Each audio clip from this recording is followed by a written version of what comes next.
You fire 6 shots or only 5? Well, to tell you the truth, in all this excitement, I've kind of lost track myself. But Ian, this is a 44 Magnum, the most powerful handgun in the world, and would blow your head clean off. You've got to ask yourself one question. Do I feel lucky? Well, do you? Shut the fuck up, okay? Shut the fuck up. You know, I love me some old 80 movies, man. I love me some Clint Eastwood pause, man. Clint Eastwood, Larry David, my 2 favorite whites, you know what I mean, in all time. You know what I mean? I'm glad y'all was able. My favorite whites. Yeah, they're my favorite whites, you know. Oh, you know what I mean? man. But I'm glad y'all could come do my little ass show, you know what I mean, tonight, man, because I appreciate y'all, man. Oh, for sure. You know, I'm happy to.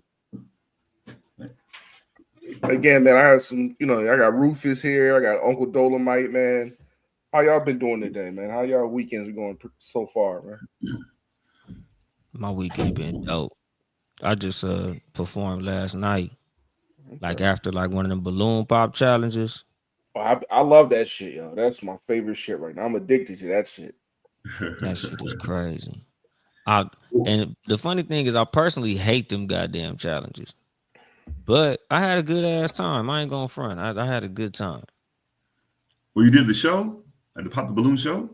Yeah, the fucking pop contestant? balloon. Yeah, it was. You know, them shits corny as hell, but they fun though. Like to participate, this shit fun. But the one I did, it wasn't gonna be like some shit that's gonna be on. It was some ratchet ass shit shot on the iPhone.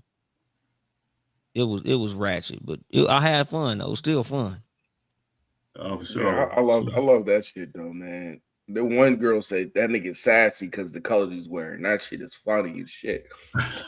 Like how you look sassy because the nigga got yellow on it's crazy. But what about you, Rufus?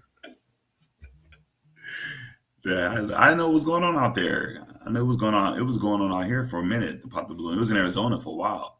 Wow. So it was out here. I didn't know what was going on. I know what's going on everywhere. I see it there. A whole bunch of different variations of it, but that's cool. That's cool. Is it gonna be on YouTube or anything? The episode? I don't even know, dog. Like I said, when I saw the iPhone, I kind of was like, all right, I guess we just doing this shit for the hell of it, cause ain't no fucking way. You never know. You never know. Yeah, it might pop up. If it do, I'll be sharing it and shit. But nigga, just from what I saw, I'm like, nigga, this shit is ghetto as fuck. Why am I here? Once I didn't see a cameraman and there was no white background, I was like, why the fuck am I here? Yo, that like I was watching that Dave Chappelle. That shit came up the balloon challenge on my timeline today for the SNL. You see him doing SNL as what was that nigga's character name when he's as a pimp? I need to go back and watch that shit because I think What's he did it this like Tyrone Biggums, didn't he? He did it all. He did the pimp. He did the pimp. What's his pimp? What's the nigga's name? Nigga. Oh fuck. I can't remember either. Damn, I can't remember. When I don't like I hope all the bad things happen to you and you only. When Slick something. Slick Johnson. Ball. Slick Johnson. Slick Johnson. No, it was. That's it. It is Slick. I think it was Slick Johnson. I was thinking like Silky Johnson. Silky. It was Silky. Yeah, Silky. Yeah. Silky Johnston. Him and he had Ashley Larry with him and shit. Johnston. No, not Ashley Larry. What's his pimp name? Donnell Rollins. What's his character name? Mm-hmm. Donnell Rollins' character with the Jerry curl. Yeah, fuck. I don't know. But anyway, I know Charlie Murphy was Buck Nasty. Charlie Murphy was for sure Buck Nasty. But Donnell Rollins' character, I don't know. I just know Charlie was Buck Nasty. Only thing when I thought that episode, I remember Patrice O'Neal just killing that nigga, man. Like, shout out to him, yo. I miss that nigga, man. Pause, man. He was originally him. Patrice was definitely a motherfucker who wasn't appreciated till after he passed away. The Elephant in the Room is an underrated special. That's what I'm saying. When Patrice was alive, nobody was talking about him the way that they talk about him as he passed away. And I'm not one of the people that feel like, oh, it was just because he died. No, we just didn't know. We just didn't realize that nigga was killing it like that. Like that nigga said, I don't even throw my can. I buy something every 5 minutes, every hour, just in case I throw a can down and somebody think I killed a bitch. That shit is funny as shit. He said, I ain't trying to. You ain't gonna throw a rape case on me in a murder case. That shit was hilarious, man. But man, do you think? You know what I mean? Because all three of us do comedy. Do you think they put black comedians in a box of we gotta do struggle material?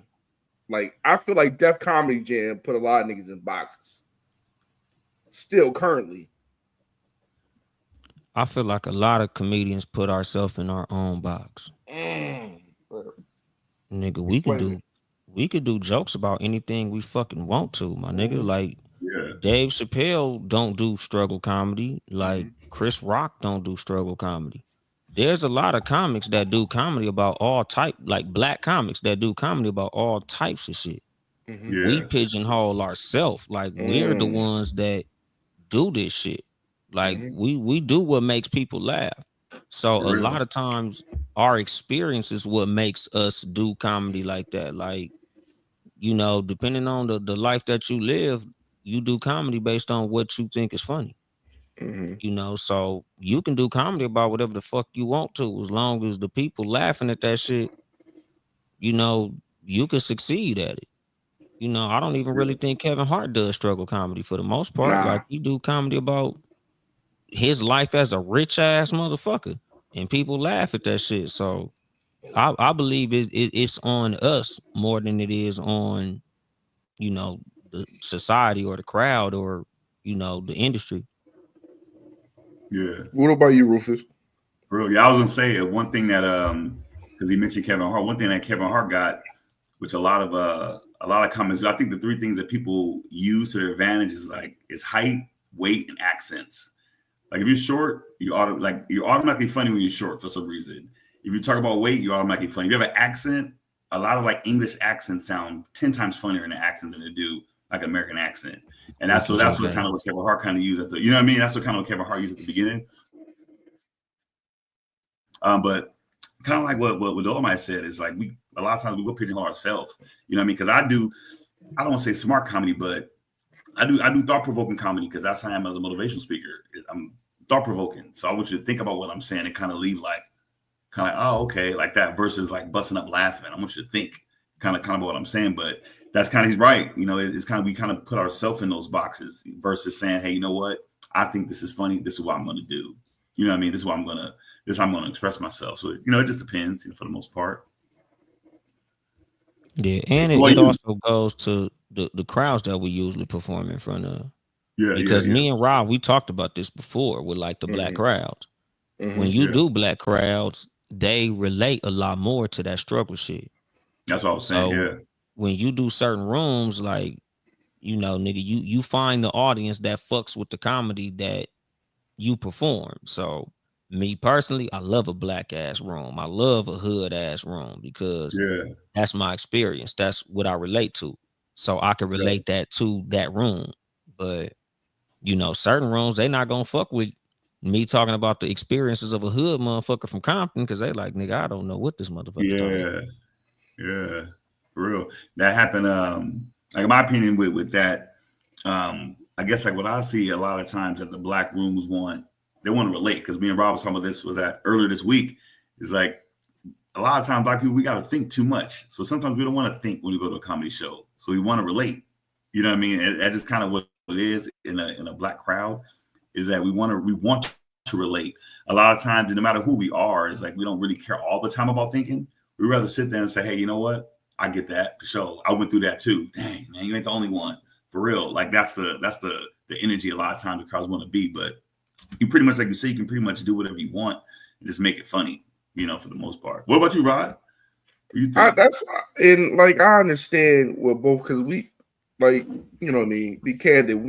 Both of us, you know what I mean, Dolemite, talk to him maybe once a month, text him on IG. I talk to you like once a month. I feel like the rooms, like I the last 3 weeks I haven't been going to open mics because I feel like I don't get nothing out of it. Same here. There's too many comedians. You know what I mean? I'm tired of waiting till like 11 o'clock. I gotta go to work. I got a baby on the way. My kid about to be in May. Like, I don't got the time to be going to open mics and being last on the list. But I feel like the black rooms. Remind me to tell you something. Remind me to tell you something about the open mic. But go ahead though. The black rooms, I feel like they want a high energy Chris Tucker type of nigga. You know what I mean? It's like going to black church. You like they want a nigga to roll like a tumbleweed and shit. This is my experience with the black rooms. Yeah. Like and you when you go to a white room, they look at this shit like it's fine art. You know what I mean? Like a nigga's on the wall. You know what I mean? Like I'm a nigga's a Basquiat painting. Oh. And y'all black rooms is similar because if y'all in the San Bernardino area in the IE, I know you probably Rancho, Ontario, and Hemet, Paris, and all that. Y'all black rooms probably similar. Black rooms in Arizona is different. It's similar too because people from Cali move out here, for real. So it's kind of similar, but the black rooms here aren't like the black rooms like where you guys at. No, not even close. Well, what I was gonna say about the open mic, because I remember I told you the first time we spoke, I stopped going to open mics because I wasn't getting none out of them. What I started doing, I just started doing it with intention. Like, what am I gonna get out of this? So I started filming them. I started really practicing jokes. Like, let me see how this is gonna land. Let me see how this look. Because the comics ain't gonna laugh. The comics ain't gonna laugh at your jokes. They gonna sit there and just wait for their turn. So I just started doing it with intention, with a lot of intention. Like, I'm gonna work on this specific joke. I'm gonna work on this 2 minutes. It can be a 5-minute time limit they give you. I'll do it for 2 minutes because I want specifically to work on what I want to work on. You know what I mean? Or get there early too, so you ain't gotta be there till 11. Yeah, because like with me, I only really do 2 open mics now. I do 2 open mics a month. I do one in Compton and one near my house. And it's like the same intention. Like I do the one in Compton because I know I'm gonna get time. I know I'm gonna get to work on something. And I got a crowd that is the demographic that I aim towards. Same with the one in San Bernardino. Like when I do the one that's near my house. It's similar. Yeah, exactly. It's the same thing. Like I go in and it's like, okay, I got this that I want to work on. I got this that I might want to improve on. Sometimes I might do my usual set just to tighten it up because I might have a show coming. So it's like, all right, I know I got a big show coming up right after I do this shit. So let me just go in here and tighten up my material. I got to get these reps in. Okay, let me deliver this. Let me see how I could improve this joke. But I never really go to open mics thinking like, oh, this is gonna be dope. Like I'm gonna go in here and I might possibly bomb because I'm not even using my good shit. I'm using some new shit that I wrote on the toilet, 3 days ago. Thought this shit was funny. I was sitting in the shower. I'm gonna see how this shit works. And if it fuck around and kill, I might use it. Huh? What's bombing to you though? What's your idea of bombing?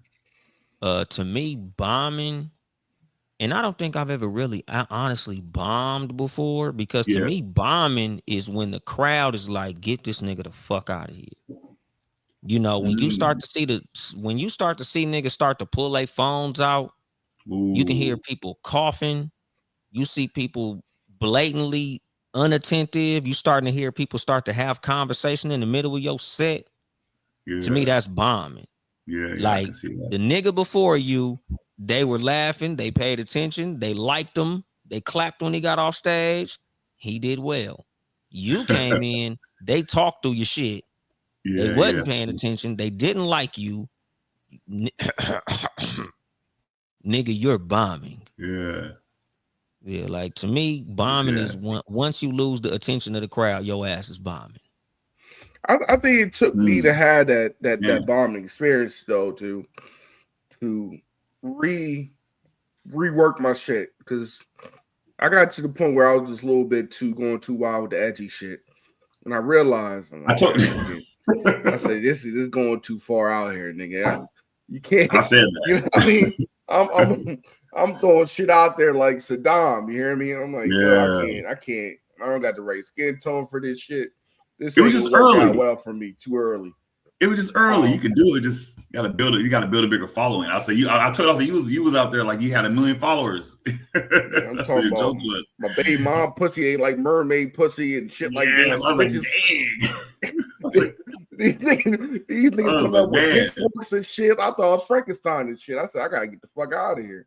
So but man, I think like comedy. The things about it is I don't like about it, especially on the East Coast. It's a lot of clique shit. I'm not joining no cliques. I always stand on my own too. You know what I mean? For 33 years, I'm not about that clique shit. If we're gonna network, we're gonna network. But this clique shit and this fake gatekeeping, because we all at the same level. Them niggas. Oh man, I know Kevin Hart. Me and him were on the same show back in 2003. I don't got time for them stories, man. Either we gonna work together or we not. Don't waste my time, man. There's a lot of bullshit and you know what I mean, and gatekeeping. I don't know about how it is in LA or Arizona, but it's definitely, you know what I mean, gerbil races going on out here. Yeah, it's who races in LA? Huh? There's a lot of niggas playing that, you know. Oh yeah, I know Kev, you know what I mean. Kev gonna put me on the tour, man, at the open mic. You know, there's a lot of capping ass shit in these comedy. Shit, man. Yeah, nigga. LA is everything times 10. You know, when they use the term Hollywood, oh nigga, you Hollywood, you going Hollywood, nigga. I'm in Hollywood, nigga. Hollywood is everything that you think it is. Like everybody think they a celebrity, everybody's famous. You know, everybody is trying to show you what other celebrity comic they worked with. And then it don't make it no better because them niggas actually is out here. So we're literally trying to argue for stage time with a nigga who just did a TV show. You know, I'm literally getting on stages and I got my time cut 3 weeks ago for Louis Dix. Pause. But that's his name. You know, Louis Dix has done a lot of TV shows. I think he was on Hanging with Mr. Cooper. Like, there's been a couple times I had my time cut because a celebrity showed up. He wanted to do some time. I was supposed to do 15, 20 minutes. I'm 5 minutes in. Here come the light. And I'm like, damn, I'm not fucking bombing. These niggas is rolling. What the fuck is going on? And then here comes Tony Baker. And it's like, well, let me go ahead and sit my ass down. Tony Baker's here. You know, like... Man, that's LA, like, dog. How do you take that though? Do you take that as like that's going to be me one day? Because that's a crazy flex. That's a crazy flex to be able to like, hey man, I'm in town. I'm about to go to your club. I need like 10 minutes. You know what I mean? Like a lot of the big comedians, they do that. You know what I mean? Like, is that the level you're trying to get to, or you like take it as like, you know what, that's gonna be me? Like, you know what I mean? The game is the game. Like I don't even be mad. I think the only time I'll get upset is if I'm like, who the fuck is he? Like when I saw Louis Dix, I knew exactly who he was. So you think that's fair then? Yeah. The game is the game. Like I'm doing my time. Cause like think about it like this. Nobody knows me, my nigga. I don't give a fuck how funny I am. Yeah. Nigga, this is entertainment. This is show business. Nigga, who would you rather have on stage? This funny nigga you don't know or this motherfucker you saw on TV? Like if I'm running a show, yeah, you funny dog, but this is Kevin Hart, my nigga. This is Mike Epps. This is Donnell Rawlings. Yeah. Like nigga, I done been at the Laugh Factory. Yeah. Donnell Rawlings show up and get the fuck on the stage. It ain't no y'all think I could get some time tonight? No, nigga. When he comes in, he gets the fuck on the stage. If he want to work out some shit, Naeem Lynn did the same shit. I was at the Laugh Factory during Chocolate Sunday. We up there chilling. Naeem Lynn came in. Hey, that nigga going next. That's Naeem Lynn. Like, if a big name come in, if Earthquake walk up in that motherfucker, Earthquake get straight to the stage, nigga. We not gonna make Earthquake wait. You know, this nigga's a fucking legend, dog. Great. So when it comes to the LA comedy game, like, dog, imagine you in a fish tank and they drop a shark in that bitch. Like, that's what happens in comedy in LA, my nigga. Like, you might be fucking killing. Like, nigga, when that nigga pulled me off that stage, I was killing. I went after I hate that I can't think of his name right now, but you know him as the crackhead from Don't Be a Menace. Not Menace to Society, Don't Be a Menace. Damn. That dude is a fucking beast. Like, I didn't know name, I didn't know what you call from there too, yo. TK. I can't remember his name. I didn't know that nigga's his name from is LA. Keith Morris. That's his name. Keith Morris. Kirkland. Keith, huh? No, TK Kirkland. I've seen TK Kirkland. Yeah, TK Kirkland. Carter. I didn't know he's from the dude from the corner from LA. I didn't know that. Oh, TK Carter. I'm not familiar. The dude that played you never watched the corner? It was on HBO back in the day. TV. It was back in 2000, nigga. It was right before The Wire. Everybody watched. It's called The Corner. But anyway. I probably wasn't tripping off it, but like a lot of niggas out here, dog. Like when you doing comedy out here, nigga, a celebrity will just show up at your show. Like, and if they want to get on that stage, they asses is getting on that stage. Like, nigga, I was at DL Hughley's spot in Pasadena. Same shit. What's his name? And this ain't no what's his name neither. This is a legend. Damn, I'm drawing a fucking blank. Older dude, big white teeth. George Wallace. George fucking Wallace. Oh yeah, he can't. George Wallace went up in that motherfucker, and it's like he's hilarious though. George is here, and he went up there and killed that shit. You know, so again, like, nigga, you go to these rooms and you think you're gonna get some time. You're like, oh yeah, man, you know, and they telling you, oh yeah, man, you'll be cool, you know, you'll get some time. Shit, your ass gonna get up there and a legend gonna walk in that bitch, cause this is LA. So you know, like me, it's fair, you know. Yeah, like I've just gotten used to it, dog, because I'm literally on a bill sometimes with niggas who I watched growing up on TV. Like, dog, this is fucking, you know, like David Raybon. That's another nigga who I used to watch on fucking Comic View. You know, when I walked up, Keith Morris, that's the dude name. Keith Morris was the crackhead in Don't Be a Menace. This nigga is killing. Like, I got to the show kind of late. Show started 7. I got there like 7:02. I pull up, this nigga is like, all I hear is laughter when the door opened. I'm like, damn, who the fuck in there? Nigga, somebody's smoking it. I ain't think the show started till 7 o'clock. Nigga like, oh man, you should have got here at 6:30. We started early. All right, fuck it. I go in there, nigga, open the door. That nigga murdering. You hear niggas hollering, motherfuckers damn near falling out their chair laughing. I'm like, fuck. He like, you going after him. I'm like, why the fuck would I go after this nigga? This nigga is killing. So like I say, he killed that shit, and he kind of gave me that look like, yeah, little nigga, go ahead, whoever the fuck you are. But it wasn't even like he did it in like a bad, mean way. It just was kind of like you know how you just get done, you know, whooping their ass, like, nigga, shit, nigga, you on your, nigga, you saw what I just did? Have fun, motherfucker. For real. I get up there, and me personally, this is my energy. I'm a cool, calm, laid back type of dude. So, nigga, I go in there and I'm on my smooth, cool nigga shit. But I killed it because, you know, something that I talked about with Rod about comedy, like when you perform for certain crowds, you got to have them jokes that's tailored to that crowd. It was a cigar lounge. It was an older crowd. I did a bunch of jokes talking about how women back in those days had much better pussy than women these days. So, of course, in a crowd of older ass women, you telling these 50, 60-year-old women they had the best pussy in history. Nigga, these motherfuckers was loving that shit. So again, I'm killing. I'm laying it. I'm killing their ass. Then I see the light. I'm like, what the fuck?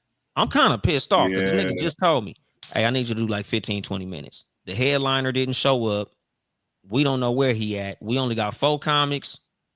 Nigga, you got 20 minutes. I'm like, shit, nigga, let me stretch this shit out because as a younger comic, nigga, I only got year in. You know, I started, a month before you, Rod? I was only doing comedy like a month before Rod started. Yeah, so, yeah. you know, I'm like, shit, nigga, 20 minutes is a stretch, but I'm gonna do that shit though. So, nigga, I'm 10 minutes You in. got to. Once I see the light, I'm like, all right, fuck it. You know, like I say, nigga, once I finish, dope swing open, in comes Louis Dix. And then we get back there, and it's like 4 or 5 other motherfuckers who I know from Comic View. Like, damn, you niggas all on TV and y'all all here. Like, I had to go back and look at the lineup. Like, who the fuck are these niggas? Mm-hmm. And again, that's the game in LA. Like, it's clicky out there, but out here, it's a celebrity game, dog. It's even worse. I can respect that though, man. Yeah. I can respect that instead of, you know what I mean? On the East Coast, there's a lot of ARF type of comedians, nigga. They just get in there because they man's Meek Mill. You know what I mean? It's a lot of that shit going on. Oh, I got a show. You put me on your show type of shit. I can respect it if it's a nigga of that stature. Yeah. You know what I mean? Yeah. It's a lot of gatekeeping on the smaller scale out here because, like you said, of the niggas who don't know nobody and don't nobody know us, it is a lot of that punk ass shit. But you know, like I said, dog, like I just got the approach to it as it's the game. Like, and you know what I mean? And like I said, you know what I mean? To see them niggas too, because I ran into this nigga named he was on Comic View, Tommy Too Smooth. This nigga do like multiple that nigga characters. cool as shit from New York. No, he's from Philly. Philly? He was on Comic View and Def Jam. Tommy Too Smooth. I met him in New York. Yeah, he's be around everywhere.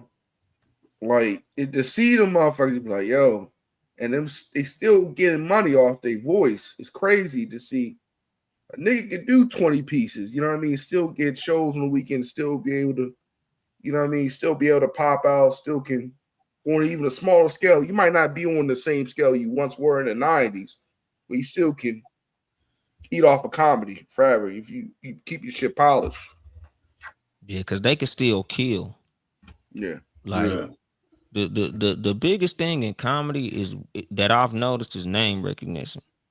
When it comes to like you making money in comedy, it ain't nothing like being able to say, oh, that's the guy from this show.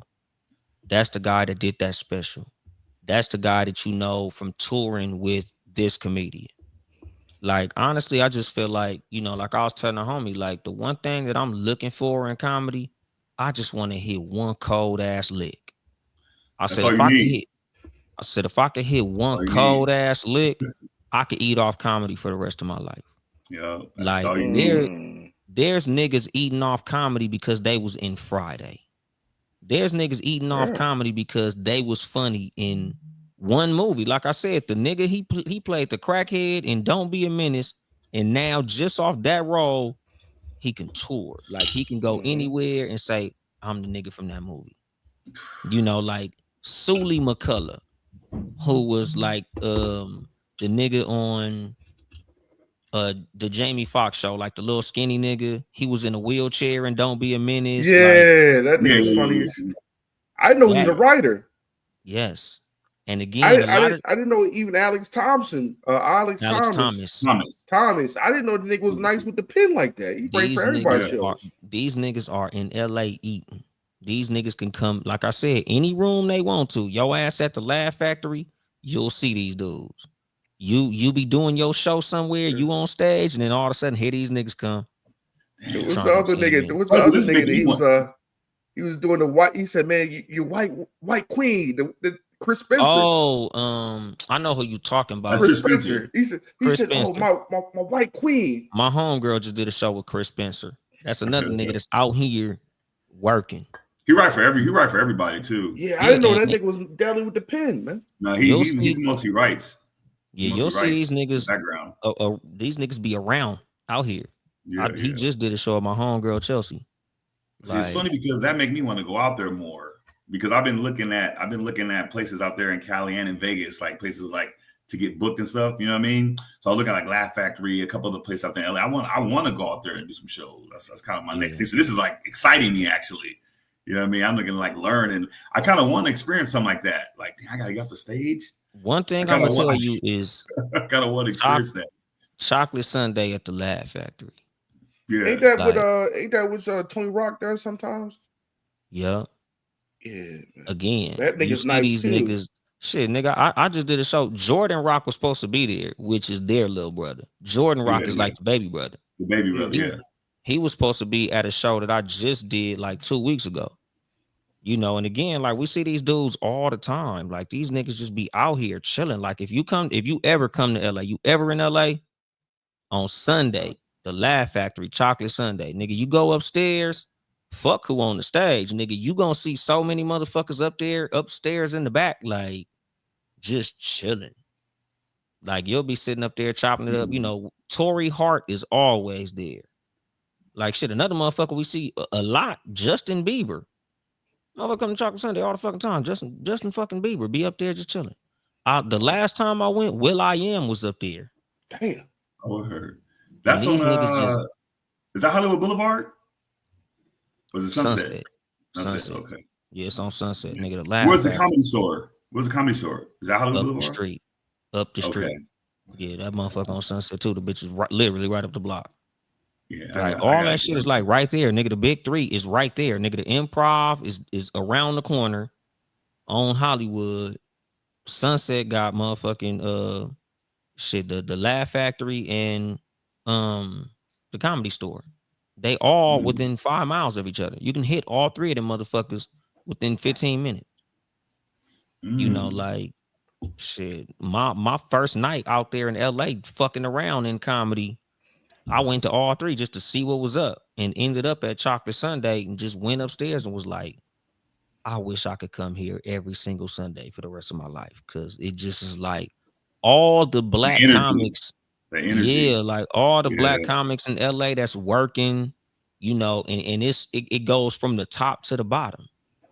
It's motherfuckers in there who they just started a couple of months ago, and then it's old school legends in that motherfucker who you'll be starstruck. Like Donnell Rawlings will be in that motherfucker. Yeah. You know, Corey Holcomb will be in that motherfucker. Like you'll see all type of dudes. Like, and again, like DL Hughley got a room he do out here every Wednesday in Pasadena. Really? Like that's a regular fucking room every single Wednesday. DL Hughley. I've been there twice. I'm waiting for my turn to go up.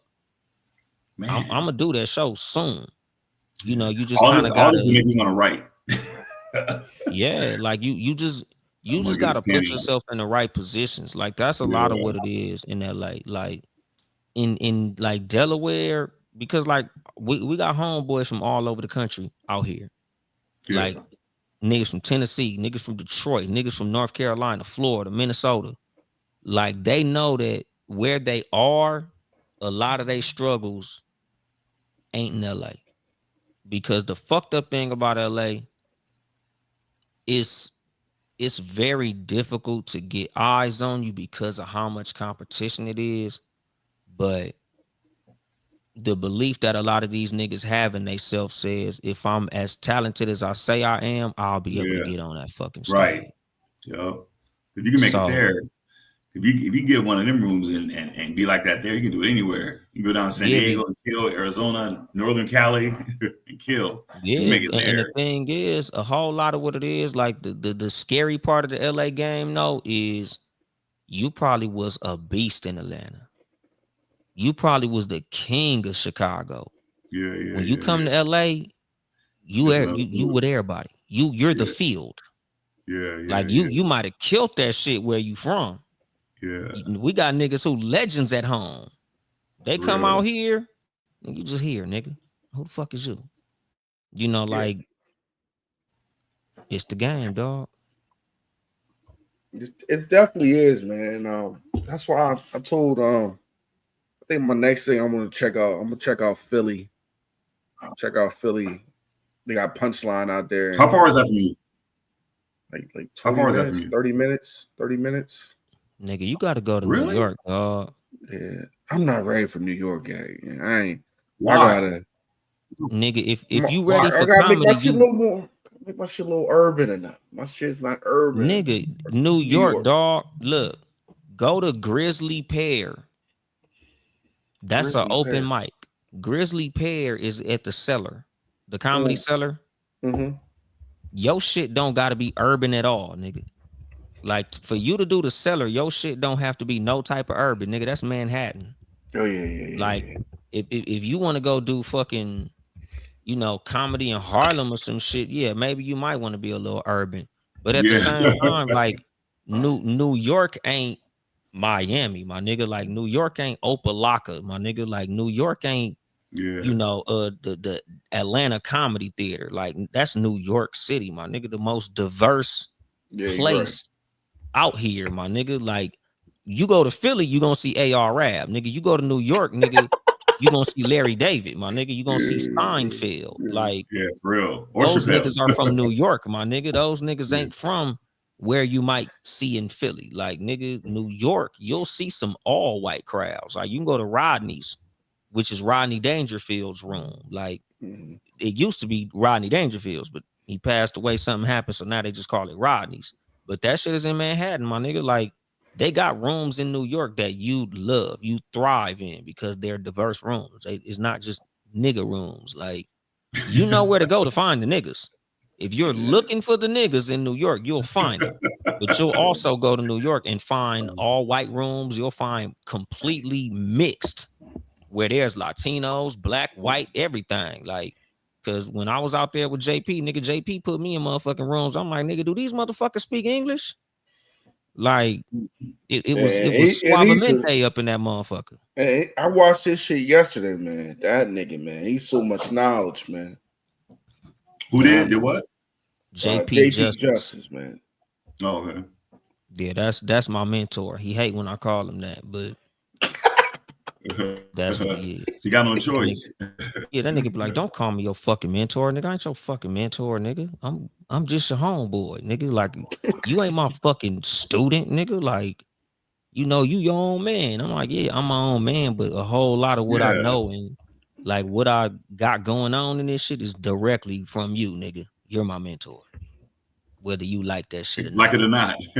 Yeah, motherfucker. That's what I'm gonna call. That's how I see you. That's how your mama named you Clay. I'm gonna call you Clay, motherfucker. You my goddamn mentor.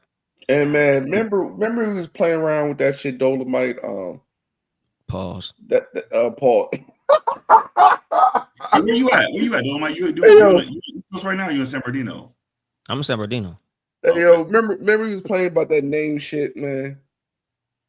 What about changing my name? No. I mean, when I was talking about that shit, I had that one short when I was talking about baby names for my daughter. And you put that shit in. Man, I did that shit. I got that shit that shit's tight right now. I used that shit in that last time I did my white room. Let me say that. My white room. That shit hits. And see, nigga, remember I told you, dog, like that shit hits. When you find your audience, you will be bulletproof. It's all about the audience. It's not even so much about your jokes. Like, if you feel like you got jokes that just work better in white rooms, stick with them motherfuckers. I'm trying to be Sidney Poitier in comedy. I'm not trying to nigga, I'm telling you, like, nigga, we got niggas out here that only do white rooms. You know, we got niggas that's like Lexington Steel and shit. Like, I only fuck white bitches. Like, nigga, these niggas is they like the Jada Fire of comedy. Nigga, you only see Jada Fire only fuck white boys. Like, nigga, you see Jada Fire fucking all the white boys. Like, you know, that's what a whole lot of these comics is, nigga. Like, they love they white room. Them white motherfuckers love them.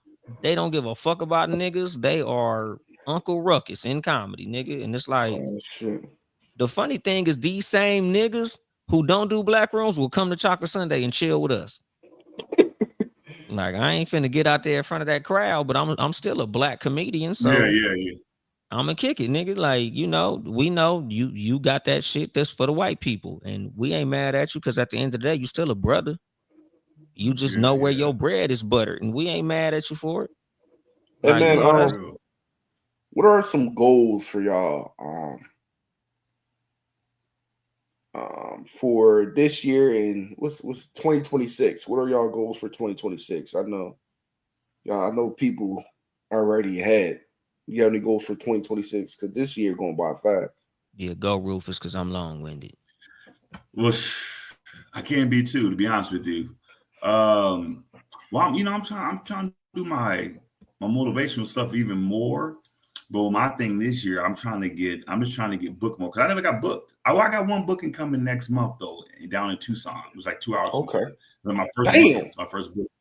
Yeah, man. It's like 2 hours away. But you know what though? It's like I got to do it. Opportunity. You know, I got to do it. I got no choice. You know what I mean? So that's kind of my thing. I want to get booked more because I haven't got booked before. You know what I mean? Because I be kind of doing kind of both and then working and all this stuff. So it's kind of hard. But that's my thing, is to try to get booked at least like once or twice a month for the rest of the year, as far as like comedy goes, and then kind of like leading to other things like more motivational speaking, kind of with corporations, events, and like schools and stuff like that. That's kind of my goals. But I want to tell you something real quick though. Both of y'all actually, it's kind of like a question that I have for you guys, because you always mentioning something that you can't do, Rod. Like almost every time we talk, or something you can't do yet, or I don't want to do this yet. I ain't ready, and all this stuff. Only why I say that, I feel about that. I was dark skinned in the '90s, and the teachers didn't hug me.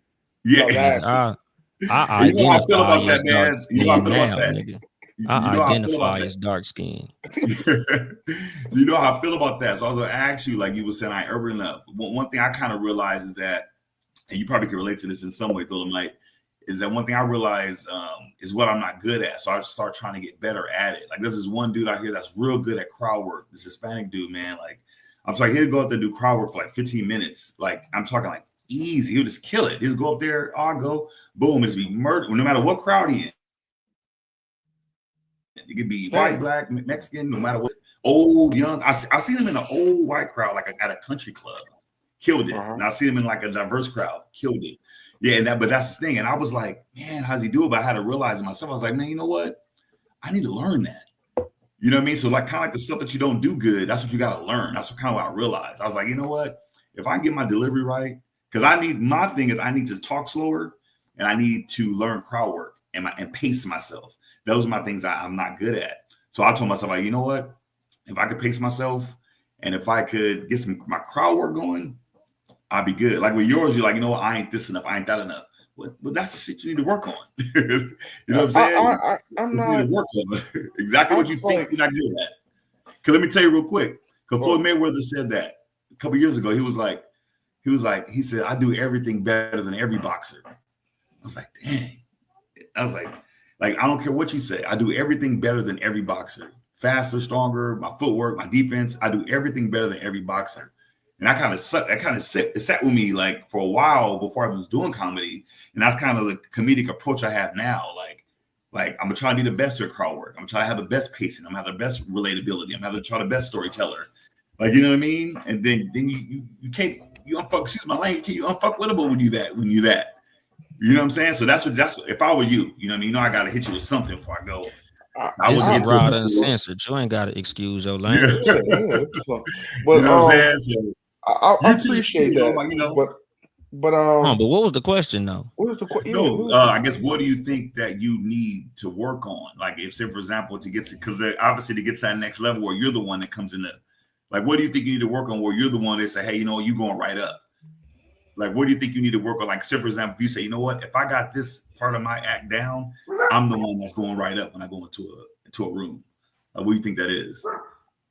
Well, as far as like just the on stage part of it is my energy. I allow the crowd to dictate my energy a lot, and I shouldn't do that.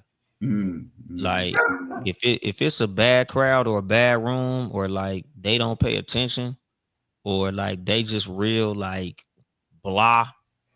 Like, you know how sometimes you'll go into a room and it's just like these niggas don't give a fuck about the comedians. Like these niggas did not come here for comedy. These motherfuckers are clinking glasses, smoking hookah, having outside conversations and shit. Yeah. Like a lot of rooms like that, like I'll just clock in. You know, like I go into it the same way you go into a fucking corporate job you don't like. Like, yeah. All right, y'all, you know, here go these jokes. Yeah. You know, I'm gonna do my 10 minutes and I'm gonna get the fuck on.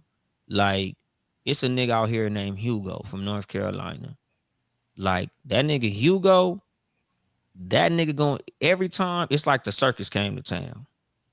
Like, that's a motherfucker who I watch and I'm like, dog, I wish I had that shit. Cause that nigga come in this motherfucker like you excited just to see this nigga pull up because he gonna come in with the energy of a Netflix special, and it's 4 niggas in here. Yeah.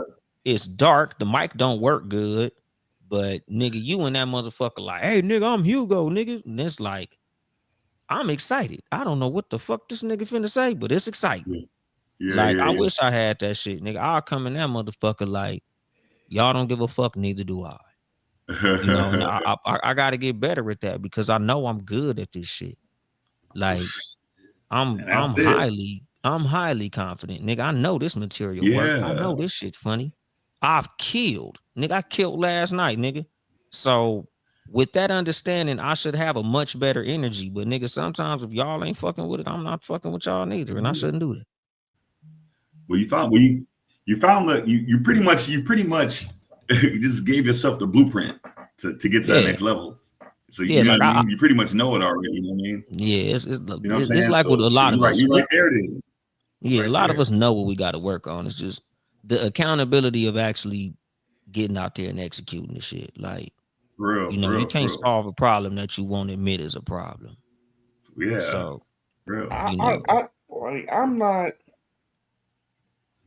I'm at the point where I don't want to change my voice pitch. You know what I mean? That's a lot of bookers said I'm too I'm not animated enough. You know what I mean? That's what a couple bookers told me.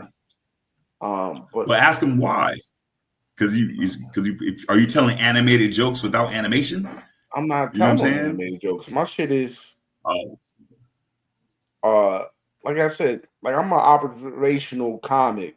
I talk about shit that happened to me. So like I showed you that one shit you was like about being in special education and eating lead paint. Like I'm not gonna be animated with that. That's already animation enough. I'm like, I feel like my shit is like Ghostface Killer, right? Ghostface don't gotta scream all the time, but you can visually see it. Yeah, you know what I mean? The thing is, like, and this is something that was explained to me by a dude named Andre Bailey out here. Mm-hmm. Andre Bailey saw my set and was like, "You got some hella material." He like, but everybody in this motherfucker not on a 12th grade reading level. So it's not so much of like you coming in this motherfucker knowing your jokes is good as much as it is some of these niggas like books with pictures in them. So you can't give everybody Moby Dick. You can't give everybody War and Peace. Nigga, some of these niggas need Hop on Pop. So as much as you want to come in here and say, yeah, nigga, I'm like Jay-Z. They like, nigga, some of these niggas like Waka Flocka Flame, nigga. You had to do Petey Piper. Yeah, nigga. So sometimes when you see that confused look on their face, nigga, sometimes you might want to be like, yeah, so I was smoking a blunt like this. You know, like sometimes you might have to, walk them through it a little bit, my nigga. So, again, like JP told me, never blame the crowd, my nigga. Like sometimes you gotta say, okay, I gotta dumb it down for these motherfuckers because, maybe to me it's funny because I understand it. I gotta get these niggas to understand it because they not there mentally. So when you say eating fucking lead paint chips, you might have to hit their ass with the, my classmate was like, you might not think that's funny, but the crowd might die laughing, my nigga. Like, I've gone in there and I did my material and I thought, okay, these motherfuckers. And then this nigga came in and his joke literally involved him going, yeah, so then I had to go into the unemployment office and act like I was crazy. So I went up in there and I said, nigga, when I tell you every time he did that, the crowd laughed. And every time they laughed, I got pissed off. He was setting his joke up. With those, you gotta, from what I understand, with those kind of jokes where you don't think people are going to get him, you got to set them up. That's kind of what I learned. And that's what he did. He was like, have you ever did such and such and such and such? And then we said the joke, then it's like, are you ready for it? I kind of learned that the hard way. Yeah. And again, like it's the game. Like sometimes you really got to dumb it down for some crowds. Like you might not want to be animated because y'all see my energy here. I'm a cool ass nigga. I'll never lay on the floor for a joke. I'll never run and jump off the stage, nigga. I'm not the Dennis Rodman of comedy. They want niggas to be Nicholas Brothers, nigga. You remember Nicholas Brothers? Them niggas jumping off stairs over the top of each other. Yeah, that's what I'm saying. Like, nigga, I'm so not Carrot Top, nigga. I'm not Chris Farley. Gallagher like, and shit like that. You're Carlos, but not DC Young Fly. Yeah, exactly. Like, nigga, I'm more like Carlos. I'm like I compare myself to Seinfeld. Like, nigga, I just give you these jokes. But think about it, nigga. Is Seinfeld gonna go do a black room? You know, like, we won't. Exactly. Like, there's just some rooms you're not gonna see Seinfeld in because that's not his lane. But at the same time, you know, when you watch Seinfeld's TV show, nigga, there is a level of lower level humor sometimes. Like, nigga, I might have to hit you with some slapstick because sometimes the audience wants to see that. So as a comic, you kind of got to have the ability to not so much be animated and turn into Chris Farley, but you know, even Dave Chappelle kind of acts out certain things. You know, Chris Rock acts out certain things. Even a lot of our favorite satirical comics do have a level of animation depending on what they're trying to convey. So sometimes you might not want to turn into that nigga, but you know, some of your jokes you might want to add a little bit of theatrics to that shit. Yeah, man. My goal for this year is, man, I like to do another show. I got the opportunity. Like I told you, this like the whole name of the episode, gatekeeping is a problem. Stand up. My biggest thing is the opportunities that I got is somebody that don't look like me. He said, man, anytime you want to come through, just wave your hand. You can go do some minutes. But somebody like me with a full nose like me ain't gonna give me no opportunity like that. You know what I mean? But the thing is, it's like this, dog. You know, and I did an episode of my podcast about this shit. Like, nigga, sometimes if opportunity ain't knocking, you at the wrong door. Yeah. You know, like, nigga, sometimes you just gotta move around, dog. Like, nigga, opportunity is always knocking. It just ain't knocking at the door you at, my nigga. Like, you at the wrong address. So, like I said, nigga, like, if it's not working in the black rooms, nigga, go to the white rooms. If it's not working in your town, you know, go out of town. You know, that's why I went to New York, honestly, because I knew I could go to New York and hit stages. I can go to New York and hit 7 stages in one night. I can't do that at home. Nigga, when I went to New York, JP had me, and nigga, I did 7 rooms in 7 nights. I was out there a week and did shit. Some nights I did 2 shows. You know, when I did JP's room, I did 2 shows. Like, you know, I could have did 2 shows at Comedy in Harlem, but Smokey had a full lineup. That's the only reason I ain't do Comedy in Harlem twice. Nigga, I did 275 Park Avenue. I did Club Havana. I did Club Truth. I did the I-9 Lounge. Like, nigga, I was moving around in New York, and I could have did more because shout out to Mr. Waters. I forget his first name, but that nigga be doing like 4 or 5 stages a night. Like, you want to see a nigga who be working? Follow at Mr. Waters on Instagram. That nigga fucking I can't think of his first name. I be watching that nigga IG story. That nigga be doing 4 or 5 nigga. I'm again Grizzly Pear. When you go to New York, go to Grizzly Pear, Rod. You will get on that stage, nigga. Grizzly Pear, and it's a diverse room. I didn't want to do it. I could have did it after we did Comedy in Harlem. We went down to Manhattan. The cellar was open. Grizzly Pear was now like 5 rooms open mics that you can do every night if you want to. And them bitches is open till 4 in the fucking morning. You know, like there's mics that's diverse. Like shit out here in California, in LA. We got some shit called Accidental Chaos. That fucking room on TikTok, I muted the video and I put it on my Instagram story. That shit is literally the size of the average living room. But you can get some time, and it's a diverse fucking crowd. There ain't 12 motherfuckers in there, but 4 of them white, 4 of them black, 4 of them motherfuckers. What city? Is Latino. City is that?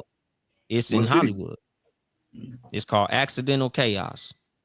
Nigga, it is tiny. It's a very small fucking room off like Santa Monica Boulevard. It's like in an alley, dog. Yeah. But you can get your jokes up.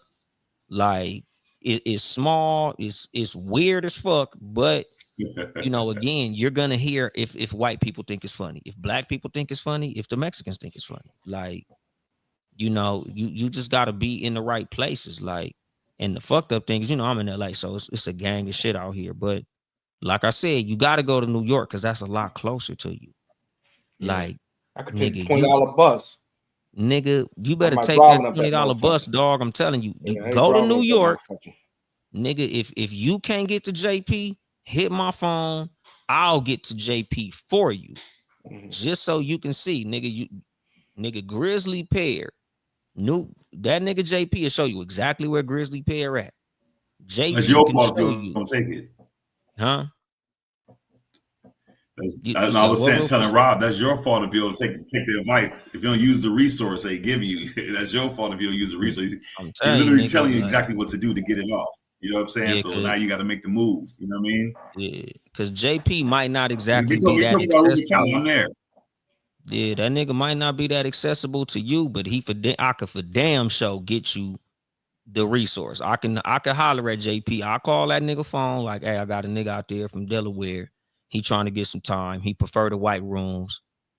You know, where can he get in at? Nigga might not walk you in how he walked me in, but he could for damn sure tell me what to tell you to get you in some rooms in New York, dog. I know for a fact I can. There you Because go. Grizzly Pear, you don't need no hookup to get in Grizzly Pear, nigga. When I went out there, them niggas go to Grizzly Pear. Everybody who I know who go to New York, they go to Grizzly Pear. I don't go because I don't give a fuck about diversity. I love niggas. I love nigga rooms. That's my lane. But them rooms in New York, nigga, you can get very diverse rooms in New York. Easy. And nigga, you can kill in white rooms, nigga. You'll go kill Grizzly Pear and end up doing the cellar. And then end up rolling that into some shit where your ass will probably be going to New York every weekend. Especially if it's only $20 fucking, nigga. You should have been in New York. It's got Game $20 plan. buses. Sounds like a game plan to me. Yeah, and Rufus, if you ever in California, dog, especially on a Sunday, nigga, let me know, nigga. Chocolate Sunday, trust me, you don't need my hookup. I'm already there. These Hey, ain't Rufus, even like. if I were to go out there, I'm dressing like day 26, all white. Hey man, long as you stay north of the 10, you can dress however the fuck you want to. Just don't come to South Central. Yeah. Nigga, just Yeah. don't wear no fucking baseball caps with letters on them. And we're the last. I'm at the last call? I got. Oh my God. You'll be safe. You'll be safe. I got hit up on Crenshaw Slauson and Louisiana Fried Chicken like 20 years ago. Man, I promise, dude was like 15. Looked at me so crazy. I had a red hat on. I was hanging with a chick I knew from like Hawthorne. And the thing is, I'm not involved in it. I'm just ready to get my chicken, and I kind of forgot where I was. I'm in line, and he must have, and his homie was like, "Hey man, you can't wear that over here, man." I was like, "Yeah, I forgot, my bad." And you would get punked by the little homies. Throw that hat like Michael Jackson. You think you tough? You in your 20s and your 30s, and some little dude like 56 years old. You would take your hat off. Throw that hat like Michael Jackson, nigga. Yeah, he tried to run. He trying to run. He want to earn his stripes. You gotta take the hat off. Oh man, but throw that hat. Fuck did that. Did you answer the question though? Which y'all go? Did you finish? He answered his. He said he wanted to get booked. I'm trying to get booked more. What's your answer, man? I don't want to hold niggas up, man. I want to hit a lick. Okay. Whether that be a movie role, a TV spot, something like that, because I've been blessed to be getting booked. Like I'm doing shows. Like, yeah, you know, my really, really short-term goal is to get on that stage at DL Hughley show. I know for a fact I can. I got too many close ass friends who've done it. And these niggas ain't above me. They not better than me. Like, I know my turn is coming. I just got to get the fuck on that stage. And then, you know, like before the year is up, like I said, like I want to get on like a big YouTube platform, or, you know, Chocolate Sundays, my date ain't till 2030. So whatever. But I just want to get good enough to, you can put yourself on a list. 2030, you can get on a list to get on Chocolate Sunday for the first impression spot. and they'll put you on like a timer. So it'll say like, okay, we'll put you on first impressions when your turn comes. But at the same time, what I've been hearing, if I get there at 7:30, like for the early show, and somebody don't show up, I could get put on stage.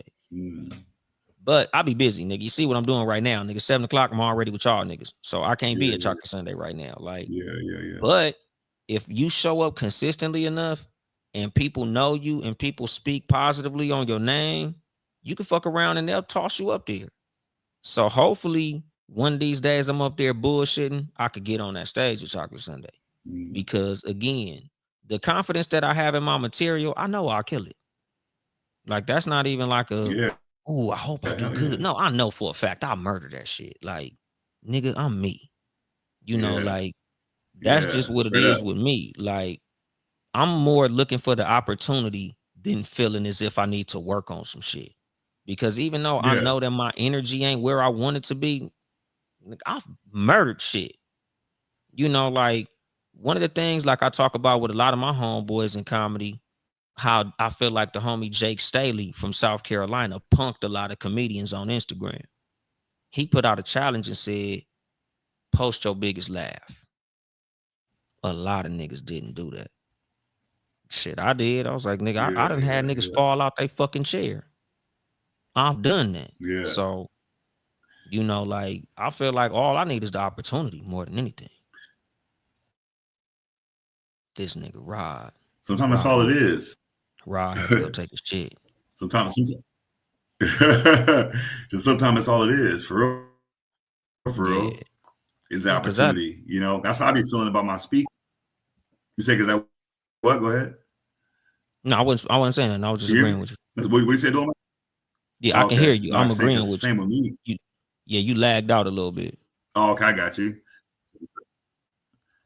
Oh, okay. I'm saying because that's same thing with me. Like when I got the same thing with me in the speaking, it's just the opportunity. I got so much stuff written and so much stuff just like ready to go. You know what I mean? Just the opportunity, same here. And the rooms out here, that's they don't show love like that. But you know, but I just keep sharpening my steel, keep sharpening my knife. So when time come, I'm ready. I'm definitely gonna hit up that Sunday spot for sure when I go out there.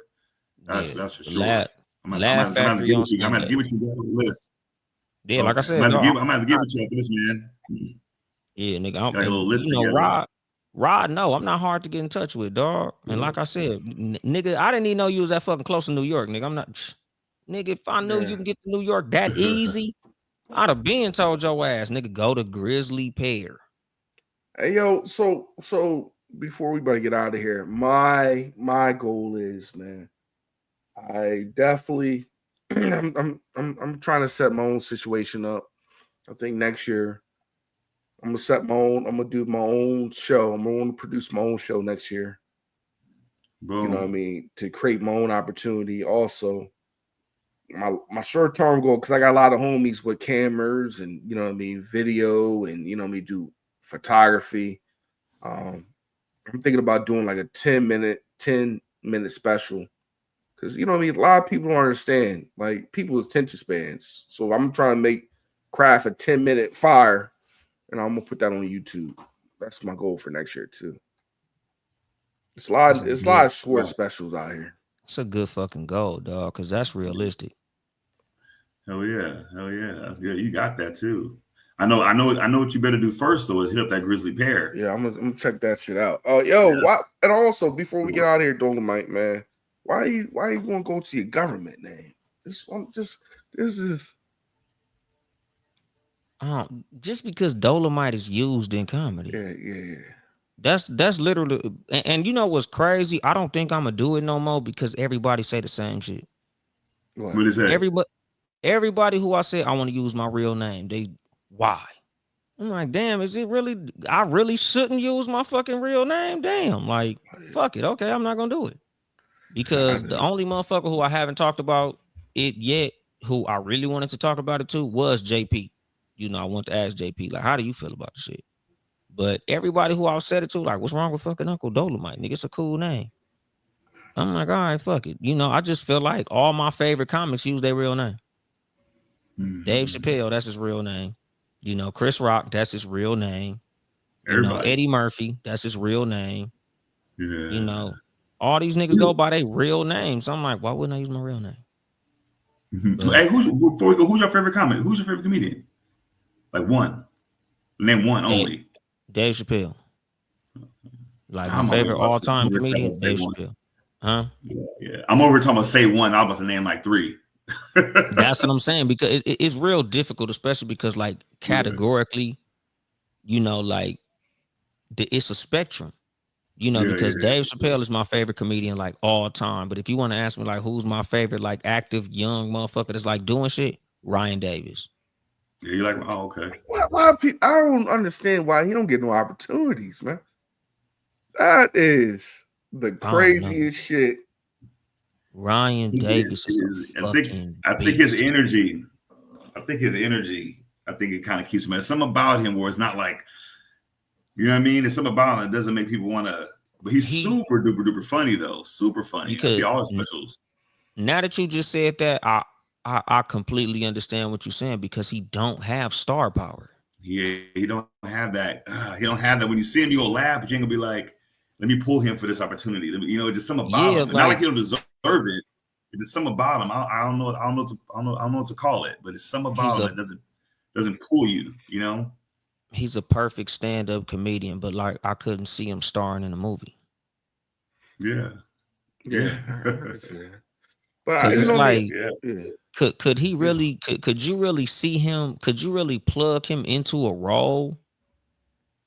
Could you really see him like as the Smokey in Friday? Like, could you really see him as like a character, like a side character to an action star? Like, could you really see him doing any of the roles that Kevin Hart played, or any of the roles that Mike Epps played, or you know, even any of the roles that like Eddie Murphy played? Like, when you think of all of our favorite comics, you think of what they've done in TV. Like, you look at Dave Chappelle, he was in Half Baked, like legendary role. You think of Eddie Murphy, you think of you know, like Coming to America, Harlem Nights, Trading Places. Like you think of like, okay, legendary role. You think of Martin, the Martin TV show. You think of you know, all the movies he's done. When you think of Ryan Davis, like you try to imagine what the fuck he could play in a movie, and it's like I couldn't see him doing none of this shit. Yeah. But he's a fucking beast on that goddamn stage. Yeah.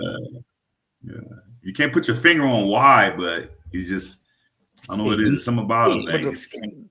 You literally just did that. You just did. Like, that's why, because he don't got that star power, dog. Like all of our other favorite comics that blow up, they got that star power. You can see these niggas in movies. You can imagine, like, oh man, like I'm sure Craig or Ice Cube probably looked at Mike Epps and said, "That's my next Smoke." Yep, for sure. Yeah. Like he probably saw Cat Williams and said, "We could put this nigga in a movie." Yeah. Like you see certain niggas and you like, that nigga will be so good at this. You see Ryan Davis and you don't think like that nigga will play a perfect nigga? Like I feel like I think that shouldn't be like it shouldn't be a point off the record, you know what I mean, off the test, because he got it. You know what I mean? Nigga, I can't name 5 niggas right now that could fuck with him on that stage. I'm gonna say this outside of our firsthand. living legends, you ain't naming 5 niggas that could fuck with Ryan Davis on that stage. Like when I saw the We the One Ali tours. Ali Sadiq is right that there. Nigga different. That nigga is a storyteller. Motherfucker. I would say he right there. When I seen the recent tour, We the Ones tours, and I'm seeing these Bubba Chuck and you know what I mean? Bubba Dub, I mean, and the Mojo guy, I forgot the nigga name, Mojo Brooks, whatever. Brooks. And niggas like that, and I'm like, Ryan Davis right here, just getting out the mud. I'm like, yeah. Because and just hilarious and niggas like that. I'm like, people Ryan understand. Davis don't make typical ass niggas laugh. Yeah, that's what I'm saying. You know, the thing is, again, he did the perfect thing, because I'm pretty sure you saw that shit that he posted where he was like, I put up 100 racks and shot my own special, and now it's doing numbers. Ooh. Yeah. So Ryan Same thing you Davis talking about, created his Rod. own Sometimes you opportunity. gotta do it like that. If you go to his page, nigga, Yeah. it was maybe about a week. I did a podcast episode. I was talking about that shit because I was like, Yeah, nigga, a week ago. it kind of it pissed me off, but it inspired me at the same time. It Yeah. inspired me because it was a boss ass move. He bossed the fuck up. Yeah. It kind of pissed me Yeah, off hell yeah. because when I watched that and I looked through the comment section, Yeah. it was an illustration of a point that I understand, but it kind of hit different when it happens in practical life, which is it's a trip when you watch your homeboy support somebody that's already cracking. You read the comments of niggas who are your real friends saying, yeah, Ryan, you can do it. I support you, Ryan. Good. Oh man, you bossing up. Man, we fuck with you, Ryan. We gonna Don't get me support your started. special. Oh, we gonna get on your Patreon. I just sent you some money on Cash App. Y'all don't do that shit for me, and I'm your homie. Hey, don't get me started on that, man. God We damn, ain't man. for that. That is real, That's man. the easy way to because that's the easy way to find out who you should mess with. you know what I mean? Promise you, man. That's a whole other story. Oh my god. That's real because, man, even with this podcast game, right? This podcast game and the content of the stand-up shit we doing, I'm like, yo, nigga, you can't hit a like button for a nigga, man. I just gave you a rod. I don't want to even throw that shit in the nigga's face. I gave you a rod, nigga. Like, you can't. That's crazy. I'll be asking for a nigga to hit the like button, nigga. Hey, it's the simplest thing to do. I just remember. I remember one of my quotes I said in one of my shows is never betray an asshole with a great memory. And I remember all the time he didn't like. I remember all the time he didn't say nothing. And my thing is too, I even set something up a couple of times where, because I know the kind of jokes that certain people that I know like if I say a joke about some damn Jordans and I know you love Jordans, you don't laugh or like, I take it personal. I know you meant to not like it. If you like damn Ice Cube, or if you like damn Snoop Dogg or something, and I got a whole set about Ice Cube and Snoop Dogg, you don't say nothing. That's personal. You know what I mean? Like I'm right in your lane. You don't say nothing, and I've done that on purpose a couple of times. Like, okay, cool. Just a way to weed them out. So weed them out. And that's really what it is, dog. Like, like I said, it kind of just frustrated me because even though I understood that that's a universal fact that your homies is gonna support strangers way more than they support you, it just was a trip for it to really hit home. Like, damn, I ain't even know some of you niggas was even on Instagram. Like, nigga, when I post my shit, y'all niggas don't like, comment, react at all, nigga. But now that Ryan Davis, you looking at Ryan Davis like he the underdog, and this nigga got like 150,000 followers, my nigga. This nigga's a big dude. We all know Ryan Davis, nigga. Y'all looking at him like he the underdog. I'm your homie that I know is trying to do this shit. This nigga's a fucking celebrity, nigga. That nigga ain't the fucking underdog, nigga. He ain't on Kevin Hart and them level, but he the damn show had $100,000 to put up. Right, 100%. That nigga, he had the 100K, nigga. So it wasn't like this nigga out here hurting. Right, and it ain't like he put up 100K. I saying it ain't like he put up 100K and only got 200 grand in the bank. You know what I'm saying? Exactly. You know like, nigga, I'm driving trucks, nigga. I'm paycheck to paycheck, nigga. Like, my worst fear is missing a paycheck. Yeah. This nigga had 100 racks to put up towards a special. Y'all motherfuckers over here talking like he fucked up or something, nigga. He's doing very well, nigga. So for y'all niggas, like, we believe in you, Ryan. We're here for you, Ryan. Why the fuck y'all ain't here for Dolemite, nigga? I'm your homie. Man, I knew it's high realist, man. What was it? Just remember that. Just remember all that. No, you hit that lick, just remember that. Yeah, I screenshotted that shit. What Jadakiss said, you my man underneath my left titty, screaming ride or die, you would say you would die with me. That shit's real, man. Yeah, nigga. I'm telling you, I literally screenshotted that shit. Like, yeah, I'm gonna keep all you niggas' names right here. So yes. we support you, Ryan. Y'all niggas wasn't supporting me, nigga. Y'all, I'm doing shows in y'all town. You know, Oof. like I tell niggas all the time, nigga, like when I see y'all motherfuckers go and put up a couple dollars and save up money to go see another comedian, and y'all know y'all could have saw me for free. Like, you know, like I said that shit on my show, like, nigga. That's hurt my soul. Like I say this shit all the time, dog. I be like, nigga, man. remember, when that's me doing those shows, ignore me like you ignored me when I needed to support. Keep ignoring me, nigga. Don't hit the like button now. Don't tell niggas you know me, cause I'ma act the same way you acted. I look That's when forward you're to gonna it. jump on the train when the nigga get I hot, look man, forward to it. like a water pistol, man. Yeah, I look forward to it. Yeah, and the thing is, like, it's not even that I look forward to the ill will or the negativity of it. It's just a teachable moment. Like, you know, I just look forward to the valuable lesson that I'm gonna teach all about support. Yeah. Because a lot of the support that it is for your friends when we're on this level, a lot of it is literally free. It's free to hit the like button. Yeah. It's free to share some shit to your story. Like, that shit don't cost no money. Y'all niggas was sharing Ryan Davis's video when he was like, oh man, I just need everybody to share this video to get the message out there. You was sharing this shit, but you don't never share mine. I be asking y'all to share it the same way. Nigga, I ask you niggas to share this shit in person. This some random nigga on the internet that ain't never met you, don't give a fuck about you, ain't never helped you with shit. I'm your friend. We used to ride skateboards together, nigga. Like, you don't fuck with my comedy, and I know I'm funny. Y'all, you know, like, I think one of the funniest parallels to this conversation that we having is a whole lot of the same niggas that told me I should start a podcast don't listen to it. God Damn, that hurt, man. My soul is hurt after that. You know, like, I almost oh man, I almost felt the chair right now. That hurt. Yeah, like a bunch of deflated.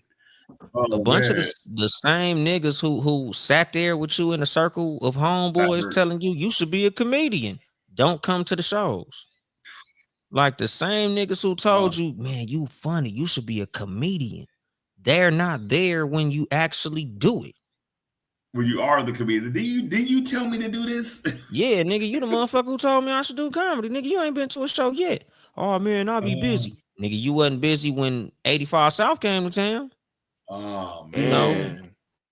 You know, you wasn't busy when that comedian came. You wasn't busy when, you know, Chris Rock came out here. You wasn't that busy when this motherfucker did his shit. You wasn't that busy when Mojo Brooks came to the Improv. Why you busy when I do comedy? I literally did the shit on the day that I knew you was off work. You know, and again, like, circle, my guy. Well, the thing is, like, you know, and Rod know, he followed me on social media. I'm around 50 niggas type of nigga. Like, 99 times out of 100, you only really will see me around my homies who I know already support me for real. Like, I'm not no big ass circle type of nigga, but we all have people that we know. So even though they're not in my inner circle, you got cousins, you know, you got associates and motherfuckers like that they might not be in your inner circle, but it's like, damn, nigga, you can't support me and we family. And the sad thing about it is, man, I say this all the time, man. I had some shit going on personally. My uncle died like 2 weeks ago from prostate cancer. Yeah. And I told my family member, I said, yo, I'm having a baby shower. I got 50 people in this Green Turtle. I don't know, Dolemite, you know what a fucking Green Turtle is. It's like a restaurant. It's like a bar / situation. It's like a Buffalo Wild Wings, if you know what a Buffalo Wild Wings type situation. Yeah. I was like, yo, I got like, it's only 50 chairs. You only can bring one person. Oh, you don't really fuck with me. Oh, you do more for your wife's people. That's my wife. What the fuck? What the fuck you think I'm a? Niggas don't understand. When you married, you family, but I'm keeping my peace at my crib. Nigga, what the fuck I'm gonna crash out for you? You can't give me a nigga a honey bun. You know what I mean? These niggas, you know what I mean, delusional with this their thinking, right? Like I'm not. When I was doing some my ultimate dumb shit, when I was a negative person, I was crashing out, doing dumb shit. I had the ultimate support. When I'm doing positive shit, niggas won't give me a penny for my positive shit. You know what I mean? You know, and that goes to why you very rarely see me around niggas. Yeah, the intervention.